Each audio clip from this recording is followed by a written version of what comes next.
جہاد والا جو معاملہ یہاں پہ لوگ کر رہے ہیں نا پورے دنیا کے اندر, ڈنڈے لے کے جی ہم بارڈر کھول دیں جی مالی, کیا کرو گے؟ کتنے جذباتی جملے ہیں جی, بارڈر کھول دیں ہم نے وہاں جانا ہے جی, کیا کریں گے جا کے؟ جمعہ پڑھنا ہے جی جا کے ہوتے اسی تھے تھوڑا جنازہ پڑھیں گے, پھر ڈنڈے اٹھا کے جمعہ پڑھنے جا رہے ہیں آپ. اور آج کے اس دور کے اندر اس طریقے سے جہاد اور قتال ہوتا ہے؟ مجھے بتائیں, پروفیشنل آرمیز چاہیے, جدید اسلحہ ہے. اور اسی پہ میں نے بات کی, کچھ لوگوں نے میرے خلاف کلپ بنا دی ہے جی یہ تو خالد بن ولید رضی اللہ تعالیٰ کی گستاخی کر دی ہے. جن لوگوں کا صحابہ اور اہل بیت سے کو لینا دینا نہیں, جو اپنے بزرگوں کے پجاری ہیں, وہ ہمیں بتا رہے ہیں کہ خالد بن ولید کی گستاخی کر رہے ہیں. تمہارا خالد بن ولید سے کیا لینا دینا؟ تم لوگوں نے تو اپنے فرقوں کے نام انڈیا کے شہروں میں رکھے ہوئے ہیں, دیوبند اور بریلی. ہاں, صحابہ کرام کا تو ذکر دور دور تک تمہاری نسبتوں میں نہیں ہے. تم تو قادری ہو, چشتی ہو, نقشبندی ہو, کوئی زیادہ چھلانگ مار لو, حنفی, شافعی, مالکی, حنبلی ہو. کسی فرقے نے اپنا نام جو ہے وہ صدیقی نہیں رکھا ہوا, فاروقی نہیں رکھا ہوا, عثمانی نہیں رکھا ہوا, علوی نہیں رکھا ہوا. تمہارا صحابہ سے کیا لینا دینا؟ نہ سمجھ تو. ہاں, صحابہ کرام کی گستاخی کر دی, بابیاں دے پجاری سانو, صحابہ والے تو ہم ہیں, آل البیت والے تو ہم ہیں, تمہارا کیا لینا دینا ان کے ساتھ؟ تو میں نے یہ سمجھانے کے لیے بات کی تھی, لوگوں نے کلپ بنا دی تھی خالد بن ولید کی گستاخی کر دی. میں نے بتایا تھا اللہ کے بندو, جب رومن جنرل آیا سامنے سے تو خالد بن ولید بھی ایک تلوار اور ڈھال لے کے اترے ہیں سامنے سے, وہ بھی گھوڑے پر ایک تلوار اور ڈھال لے کے آئے. تلوار کا مقابلہ تلوار سے ہوتا تھا, تعداد ضرور کم تھی مسلمانوں کی, لیکن ایک تلوار کے بدلے میں سامنے ایک تلوار ہوتی تھی. اب آپ نے مجھے غزوہ بدر و احد کی مثالیں نہیں دینی, وہ نبی الاسلام کی موجودگی میں ایک اللہ تعالیٰ کی غیبی مدد تھی. وہ والا معاملہ بعد میں نہیں اس طریقے سے چلا, بعد میں بہت بڑی قربانیاں مسلمانوں کو دینی پڑی ہیں. وہ پھر اللہ نے اسباب کے ساتھ معاملہ جوڑا ہوا ہے, فرشتے اسی وقت ہی اترے ہیں. آج بھی ہو ابراہیم سا ایما پیدا, آگ کر سکتی ہے انداز گلستاں پیدا.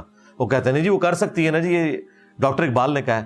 بھئی ڈاکٹر اقبال کے شعر کو میں یوں سمجھوں کہ چونکہ آج ابراہیم جیسا ایمان ہو ہی نہیں سکتا, آگ بھی ٹھنڈی ہو ہی نہیں سکتی, ابراہیم جیسا ایمان کہاں سے آ سکتا ہے؟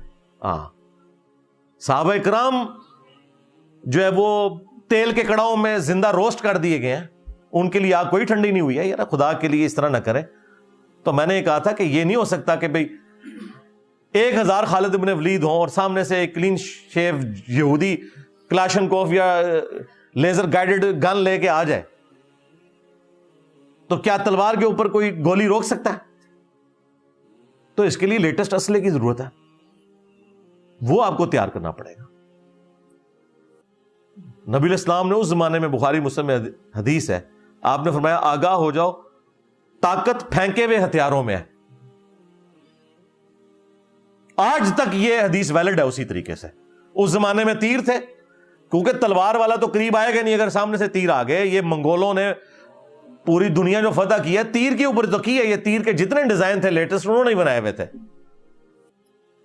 سپیڈ پہ گھوڑے پہ بیٹھے ہوئے وہ اتنی مہارت سے تیر چلا لیتے تھے. اس کے ڈیزائن بھی انہوں نے ایسے بنائے تھے کہ وہ ڈیویٹ بھی نہیں کرتا تھا. پیچھے جو انہوں نے ونگز لگائے تھے, ان سے پہلے یہ ونگز والا سلسلہ نہیں تھا. یہ ونگز کی وجہ سے پھر وہ تیر ٹیڑھا نہیں ہوتا, وہ سیدھا اپنے ہدف کے اوپر جاتا ہے. اور آج دیکھ لیں پھینکے ہوئے ہتھیار جو ہے میزائل ہیں, چاہے وہ انٹر کانٹیننٹل میزائل ہوں, بیلسٹک میزائلز ہوں, کوئی یہ سارے کے سارے پھینکے ہوئے ہتھیار ہیں. اس کے بغیر ہم کس طرح جنگیں لڑ سکتے ہیں؟ طالبان نے 20 سال تکلیف کاٹنی تھی امریکنز کی یہاں پہ اگر ان کے پاس ایئر سٹرائک ہوتی. یہ 20 ہفتوں کی بھی جنگ نہیں تھی. زمین پہ کیسے مقابلہ کر سکتے تھے امریکنز ان کا؟ کیونکہ برابر کا اسلحہ تھا. وہاں پہ بھی رشیا کا اسلحہ تھا, یہاں پہ امریکہ کا تھا. طالبان مار کھا گئے ایئر سٹرائک سے. وہ پوری کارپیٹ بمبنگ کرتے تھے, پورے علاقے وہ اوپر سے بارود گرا دیتے تھے, پھر یہ بیچارے پہاڑوں میں چلے جاتے تھے. اس وجہ سے جنگ لیٹ ہوتے یہ تو اب ان کی اپنی اکانومی کا مسئلہ اور ان کے پولیٹیکل ایشوز ہوئے ہیں, اس لیے وہ گئے ہیں. چلیں ہمارے حق میں تو بہتر ہو گیا, لیکن یہ نہ سمجھیے گا کہ ان کے لیے کوئی مشکل تھا ادھر اور رہنا چاہتے تو رہ بھی سکتے تھے. تو ہمارے پاس یہ جو ایک کمزوری اٹیچ ہے نا ایئر سٹرائک والی, وہاں پہ بھی آپ دیکھ لیں اسرائیل جو ہے وہ اوپر سے ہی وہ سارے بم پھینک رہا ہے, فاسفورس. ہمارے پاس F-16 کے پورے پرزے نہیں ہیں, وہ 35 کی بات کر رہے ہیں. تو اس طرح تو نہیں ہوگا میرے بھائی, ایسا تو نہیں ہوتا. ہاں ایسے تو نہیں ہوتا کہ نگاہ مار کے ہو جائے, کچھ نہیں ہوتا. امریکن بمباری میں سارے جتنے بڑے بڑے بزرگ ہیں ان کے مزار جو ہیں وہ سارے کے سارے وہاں پہ ٹوٹے ہیں. شہید تے میں نہیں کہنا ظاہر ہے, شہید تے کوئی لال چیز ہوتی ہے, مزار تے ہی غلط. صحیح مسلم میں واضح حدیث ہے, تو میں منع کرتا ہوں قبروں کو پکا کرنے سے, قبروں پر عمارت بنانے سے, اور قبروں پر بیٹھنے سے. تو میرے بھائی یہ جب ہم لوگوں کو کہہ رہے ہیں کہ یار تیاری کرو, سائنس میں آگے جاؤ, وہ کہہ رہی خالد بن ولید کی توہین ہو گئی ہے. اس قوم کی سمجھدانی آپ دیکھ لیں اتنی سی ہے. تو سائنس میں ترقی کریں گے تو پھر آپ ان کے مقابلے کا اسلحہ بنا سکتے ہیں. آپ کو پتا ہے کہ 1/4 نوبیل پرائز جو ہے یہودیوں کے پاس ہے, مسلمانوں کے پاس 1 ہے, اور وہ بھی ان کی نظر میں, کیونکہ اس سائنٹسٹ کو بھی ہم نے کہا وہ قادیانی تھا, عبدالسلام, تو وہ اس کو 1 گنتے ہیں کہ اسے نوبیل پرائز ملا ہوا ہے. ہمارے کھاتے میں تو وہ بھی ختم ہو گیا. ہاں پاکستانی تو وہ تھا. باقی 1/4 نوبیل پرائز یہودیوں کو ملے ہوئے. مذہبی اپنی جگہ, سائنس میں بھی ان کی ترقی آپ دیکھ لیں اپنی جگہ موجود ہے. تو دیکھ لیں آج دنیا کو وہ پھر آنکھیں اس لیے دکھا رہے ہیں, اور کب سے دکھانی شروع کی ہیں, 1948 میں, پھر 1967 میں سارے عرب ملکوں کو اکیلے اسرائیل نے شکست دے دی. ابھی بھی اگر آپ دیکھیں تو مجھے تو صورتحال کوئی اتنی اچھی نظر نہیں آ رہی ہے. ہم دعا ضرور کر رہے ہیں, اور اتنی جلدی معاملات سیٹل ہوتے ہوئے بھی نظر نہیں آ رہے. تو اگر طاقت ہوگی, ہم سائنس اور ٹیکنالوجی میں ترقی کریں گے, تو پھر انشاءاللہ تعالی ہم اپنے مسلمان بھائیوں کے لیے ویسی مدد کر سکتے ہیں جو آرمڈ کنفلکٹ میں مدد کی ضرورت ہے. تو اینڈ پہ ہم دعا ہی کرتے ہیں اپنے مسلمان بھائیوں کے لیے کہ اللہ تعالیٰ جتنے بھی مسلمان دنیا میں کسب پرسی کی زندگی گزار رہے ہیں, فلسطین میں, چائنا میں, کشمیر میں, انڈیا میں, افغانستان کے اندر, شام میں, عراق میں, یمن میں, اور پاکستان میں بھی پی ٹی اے والے اور باقی لوگ, اللہ تعالیٰ سب کی غیب سے مدد فرمائے, تمام کی عزت آبرو جان و مال کی حفاظت فرمائے, ان کے لیے آسانیاں فرمائے. اور اللہ تعالیٰ نے جو ہمیں امن اور سلامتی میں رکھا ہوا ہے, اللہ تعالیٰ ہمیں اس فیسلٹی کی قدر کرنے کی توفیق عطا فرمائے. ہاں ہم تو بڑی سکرینوں پہ دیکھ رہے ہیں اپنی مسلمان بہنوں کو, بچوں کو شہید ہوتے ہوئے, روتے ہوئے, لیکن خود ہم اپنے بیوی بچوں میں, ماں باپ میں بیٹھے ہوئے اپنے گھروں کے اندر. آپ اس نعمت کا اندازہ نہیں کر سکتے. تو اس چیز کی قدر اس وقت آتی ہے جب بندہ اس اینگل سے بھی دیکھے اور اپنے بھائیوں کو واقعی دل سے یاد کرے. خالی نہیں ہے یہ ہم ایک نارمل دعا کر کے چلے جاتے ہیں. یہاں تو میں نے ایک نارمل دعا کی ہے, یہ ہر بندے نے انڈیویجولی اپنی دعا کرنی ہے اکیلے میں اللہ تعالیٰ کے سامنے. جس طرح جب کسی کی ماں یا بیوی یا کوئی بچہ زندگی موت کی کشمکش میں وینٹیلیٹر کے اوپر چڑھا ہوا ہے نا, اس وقت جو اندر سے آواز نکلتی ہے نا, وہ والی دعائیں چاہیے مسلمانوں کی. ہاں اور دعاؤں میں اثر ہے انشاءاللہ تعالی. صلو علی محمد و آل محمد, اللہم صلی علی محمد وعلی آل محمد واصحاب محمد وازواج محمد وامت محمد اجمعین الی یوم الدین, آمین.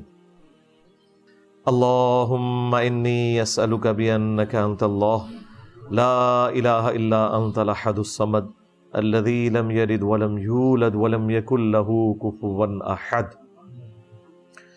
وَإِلَٰهُكُمْ إِلَٰهٌ وَاحِدٌ لَا إِلَٰهَ إِلَّا هُوَ الرَّحْمَٰنُ الرَّحِيمُ الف لام میم. اللہ لا الہ الا هو الحی القیوم. اللہم صلی علی محمد وعلی آل محمد. اللہم ربنا آتنا فی الدنیا حسنہ وفی الآخرۃ حسنۃ وقنا عذاب النار. ربنا آتنا من لدنک رحمہ وہیئ لنا من امرنا رشدا. لا الہ الا انت سبحانک انی کنت من الظالمین.